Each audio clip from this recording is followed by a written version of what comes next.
Hello everyone, and welcome back to the Shipyards. I'm Commander Exorcist. Welcome to episode 28 of the After Action Report, my weekly show where I go over the news and happenings in the Space Engineers universe. Before we get started, if you enjoy the content I create on this channel, then be sure to like the video, subscribe to the channel, and make sure notifications are turned on. You'll find links in the description for Discord, Patreon, merch, and more.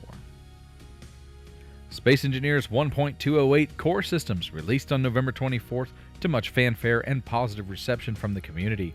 Core Systems is the second major update to come to Space Engineers this year, with the earlier update being Apex Survival, which added food and environmental hazards to the game.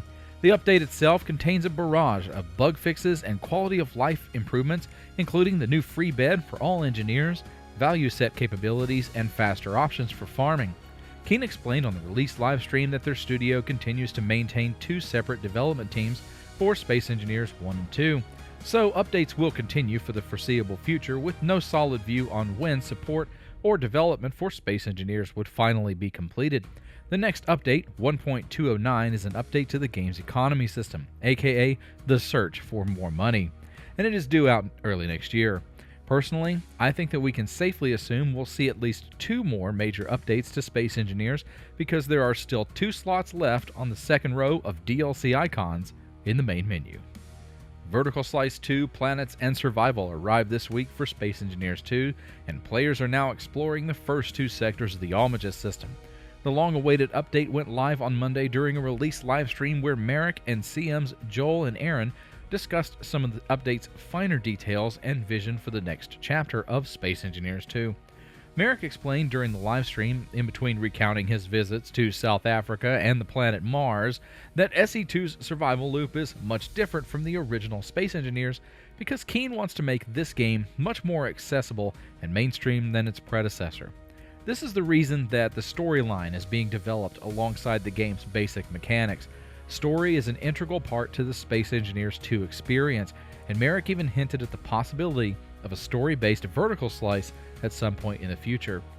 For now, Keen's focus is on the Vertical Slice 2.2, which will bring rotors, pistons, and additional upgrades to the survival and colonization systems like new contract types sometime around March of next year. While VS2 seems to be well received by the community, it has come with its own set of challenges. Some users have reported game-breaking bugs and issues that prevent progression or stop the game from running entirely. We learned on the release livestream that the planets in SE2, while they share some common elements during each gameplay session, are created partially using a procedural seed that randomizes some of their geologic features. This seems to have created some small challenges for players with low ore availability or other unusual gameplay glitches, such as problems with inventory management or lag in longer gameplay sessions. Keen is closely watching its support portal and social media for information on any problems players are facing.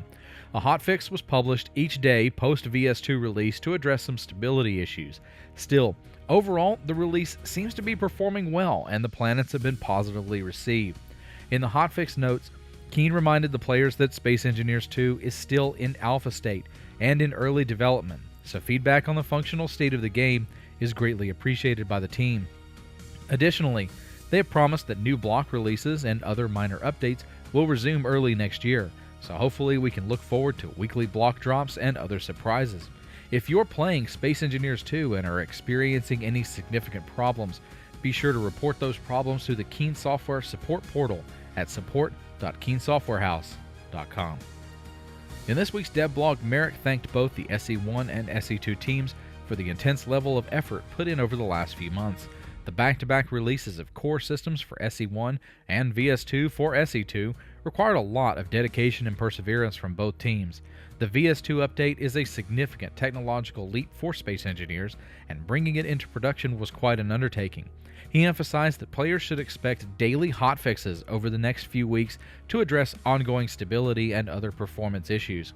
Keen appreciates the community feedback it's receiving and is working to fix problems as soon as humanly possible. After the new year, the SE2 team will begin work on the next step of the roadmap, which includes new sectors, expanded contracts, and more varied objectives as new gameplay systems are implemented. VS 2.2 is the next major update and is currently projected for a March 2026 release. Merrick also expanded on the reasons for leaving SE2 with a simple creative mode for so long.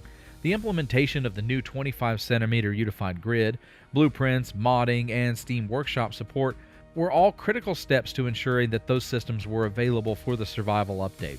In particular, those elements needed to function and be tested extensively before features like the projection building system could be properly implemented. As mentioned earlier, Keen wants players to test out the new colonization loop and survival mechanics because they are merely just the first iteration of larger systems still planned for the game. One feature mentioned in detail is area welding, which allows an engineer to weld multiple blocks across the unified grid. This will have a welcome addition for people building large construction projects since we currently don't have a ship-based welding system in the game. And finally, Keen revealed the official Space Engineers 2 plushie from Makeship earlier this week. The tiny blue engineer features a newly designed mesh-style helmet and has been completely redesigned from the Space Engineers version to reflect the changes to the engineering suit. As of the recording of this video, the plushie campaign has 19 days remaining and is well over 50% funded, so don't miss your chance to step into the Almagist system with a cuddly friend to go with you on the journey. Have you jumped into Space Engineers 2, or are you waiting on another milestone before taking the plunge? What do you think of core systems and the quality of life improvements made in SE1? And are you on the hook to pick up a new plushie to take on your journey to the Almagist system? Let me know in the comments below, and I'll be back next week with more Space Engineers. Until then, I'm Commander Exorcist. Take care, fly safe, and I will see you out there.